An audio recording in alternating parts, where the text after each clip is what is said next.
Assalamu alaikum. I am math teacher, class 7, National Grammar School, Secondary. First chapter. First chapter sets के मुतालिक है। Sets क्या चीज़ होते हैं? A set is a well defined class of distinct objects. We can tell identity whether an object does or does not belong to the class by distinct in the mean that is no eruption of the any objects. यानी जो एक जैसी चीज़ें होती हैं जिसे हम एक ग्रुप में रख सकते हैं, एक सेट बना सकते हैं, वो सेट्स होते हैं। जैसे कि अगर हम sets of a river in Pakistan के सारे रिवर्स के नाम लिखें तो वो एक सेट बन जाएगा। इसी तरह पाकिस्तानी टीम, क्रिकेट टीम, उनके सारे प्लेयर्स के नाम लिखे तो वो एक सेट बन जाता है। सेट ऑफ अ नंबर्स का सेट्स होता है।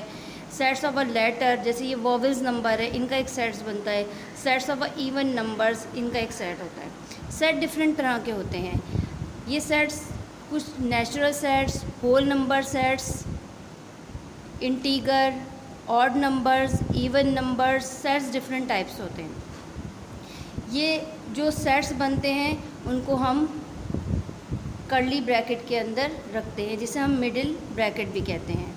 इसके अंदर हम इसे रखा जाता है। नोटेशन ये होते हैं कि कोई भी सेट्स होते हैं उनको नाम दिए जाते हैं। जैसे कि कोई भी एक सेट है, उसको ए लेटर का नाम दे दिया, किसी को बी लेटर का नाम दे दिया। ज़्यादातर रिप्रेजेंट स्मॉल लेटर्स होते हैं ये। जैसे ए सेट में 1 2 3 4 5 ले लिया।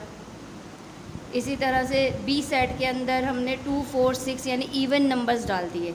तो ये सब इसके जो हम नाम रखते हैं वो नोटेशंस कहलाते हैं। थर्ड चीज़ होती है elements. Any belong to the set is called an elements, यानी वो सेट के अंदर जो मेंबर्स हैं, जो नंबर्स हैं वो एलिमेंट्स कहलाते हैं। जैसे कि एक सेट है एक्स और उसको मेंबर है वो ए का। जैसे ए सेट के अंदर आपने दिए हैं 1 2 3 4, तो इसका क्या हुआ, 4 क्या हुआ, ए सेट में मौजूद है। अगर मैं कहूँ 5 है, ए सेट के अंदर 5 मौजूद है तो होगा या नहीं? ये नहीं मौजूद होगा, क्योंकि 5 इसमें मौजूद ही नहीं है। जो मेंबर इसके एलिमेंट्स इसके अंदर होते हैं ये एलिमेंट्स कहलाते हैं, जो भी हों। अब हम कहेंगे ए के अंदर 1 भी है, 2 भी है, 3 भी है एंड 4 भी है, 5 नहीं है, 6 भी नहीं है और कोई नंबर नहीं है। एलिमेंट्स ए के एलिमेंट्स हो गए 1 2 3 4, ठीक है। इसी तरह से ये तो मैंने आप लोगों को नॉर्मल से सेट के मुतालिक छोटी सी बात बताई है। दूसरी चीज़ होती है सेट्स दो तरह से लिखे जाते हैं। पहला मेथड होता है टैबुलर मेथड। टैबुलर मेथड वो मेथड होता है this method elements are the sets are the enclose with the braces separated from each other the commas. For example natural numbers. Natural numbers वो नंबर्स होते हैं जो 1 से स्टार्ट होते हैं। अब अगर हम कह रहे हैं हमें नेचुरल नंबर लिखने हैं 1 से लेकर 10 तक, तो हम एक सेट लिखेंगे। सेट को टैबुलर फॉर्म में किस तरह से लिखेंगे? सेट का नाम देंगे हम, ये ए सेट है, ये इसमें कौन कौन से मेंबर्स आ गए, एलिमेंट्स आ गए 1 2 3 4 5 6 7 8 9 10।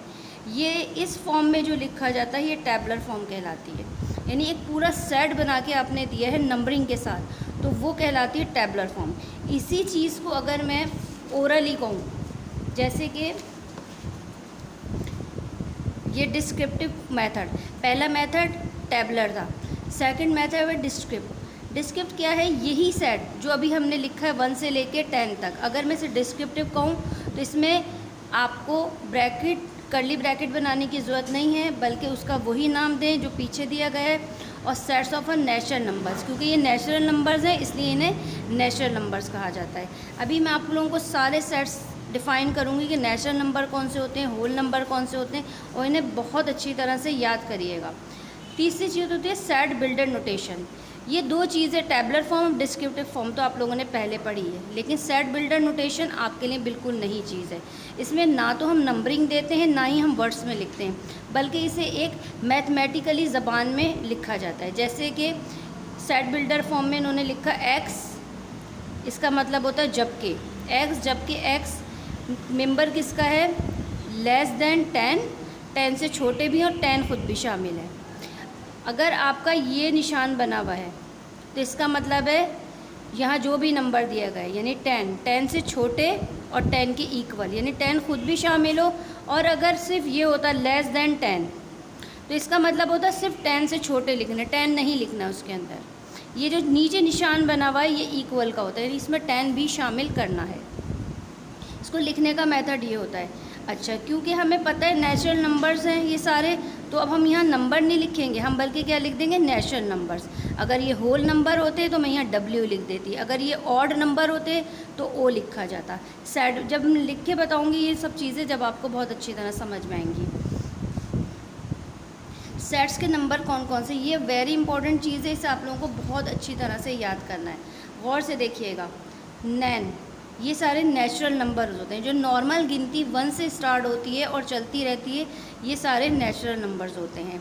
इसी तरह से W होल नंबर के लिए यूज़ होता है। होल नंबर में 0 भी शामिल किया जाता है, 0, 1, 2, 3, और ये जो काउंटिंग चलती है ये सारी होल नंबर्स कहलाती है। Z इंटीगर्स नंबर होते हैं, इंटीगर्स नंबर भी सारे नंबर्स शामिल होते हैं, यानी 0, 1, 2, 3, 4, लेकिन इसमें प्लस के भी सारे होते हैं और माइनस के भी सारे होते हैं, यानी -1, -2, प्लस एंड माइनस दोनों के नंबर्स होते हैं, तो ये इंटीगर्स नंबर कहते हैं। अगर मैं कहूँ पॉजिटिव इंटीगर नंबर्स, खाली पॉजिटिव इंटीगर्स नंबर्स, तो वो सारे प्लस के होंगे, और अगर मैं कहूँगी नेगेटिव इंटीगर्स नंबर तो वो सारे माइनस वाले चल जाएंगे। लेकिन अगर खाली कहेंगे ऑल इंटीगर्स तो उसमें प्लस के भी शामिल हो जाते हैं और उसमें माइनस के भी शामिल हो जाते हैं। ये तो आपने पढ़ा ही होगा। O for odd numbers, odd number 1, 3, 5, 7 ये सारे कहलाते हैं। इवन नंबर 2, 4, 6 और ये चलते रहते हैं। C कॉम्पोजाइट्स नंबर होते हैं, 4, 6, 8। कॉम्पोजाइट्स नंबर वो नंबर्स होते हैं जो अपने अलावा भी दूसरे टेबल्स में आते हैं, जैसे कि 4 अपने टेबल में भी आता है, 2 के टेबल में भी आता है। 6 अपने टेबल में भी आता है, 2 के टेबल में भी आता है, 3 के टेबल में भी आता है। 8 2 के टेबल में, 4 के टेबल में, 8 अपने टेबल में। यानी ये वो सारे नंबर्स होते हैं जो अपने अलावा दूसरे टेबल्स में भी यूज़ होते हैं।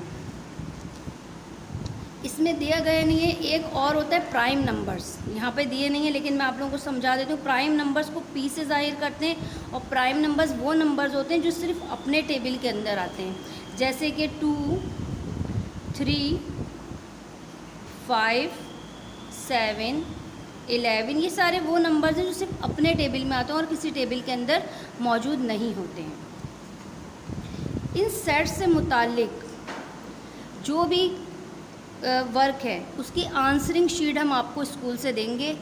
क्वेश्चन आप यहीं से लिखेंगे, क्वेश्चन नहीं लिखे गए हैं, सिर्फ आंसर दिए गए हैं। ये सारा काम हमने वर्कशीट पर रेडी कर दिया है, जो आप 2 दिन बाद आकर स्कूल से ले लीजिएगा। एक चीज़ और थोड़ा सा बता दूं, फाइनाइट और इनफाइनाइट सेट्स।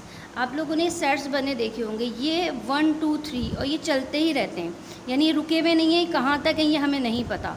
जिनका हमें नहीं पता होता कि कहाँ तक हैं वो सारे इनफाइनाइट सेट्स कहलाते हैं, और जिनका पता होता है, जैसे ये 1 से लेके 100 तक दिए हैं, रुक गए हैं, 1 से 50 तक भी हो सकते थे, 1 से 5 तक भी हो सकते थे, यानी कांस्टेंट वैल्यू दी जाएगी तो वो फाइनाइट सेट्स कहलाते हैं। जिनकी कोई कांस्टेंट वैल्यू नहीं होती, डॉटेड डाल के छोड़ दिया जाता है कि चलता रहेगा ये आगे तक, तो वो इनफाइनाइट सेट्स कहलाते हैं।